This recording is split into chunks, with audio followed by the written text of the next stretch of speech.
First win. So, talk about what felt you guys did right tonight. Well, I think we just carried over the momentum of how we've been practicing. I think we've been practicing intensely, very physical, and I give complete credit to our senior class.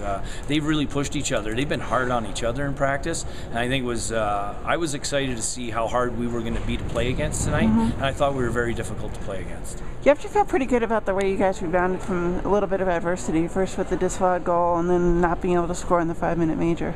Yeah, I think our team really learned a lot. We had some bad bounces in the NCAC semifinals last year, and our bench was really calm. I think the players are more calm than I was, which is a great thing because, again, the seniors have been fantastic, but us being able to be consistent with our game plan for 60 minutes was nice to see.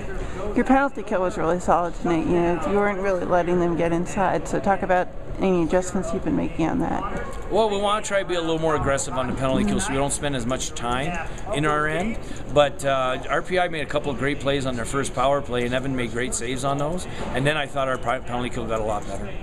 Yeah, talk about Evan's play tonight. This is his first game as the starter for you guys, and he gets the shutout. He didn't have to make a lot of saves, but he was there when he had to be. No, but he had to make 5 to 7 key saves, and and they were at big moments of the game. He never gave them momentum. He squared the pucks. He was solid, and he played really confidently.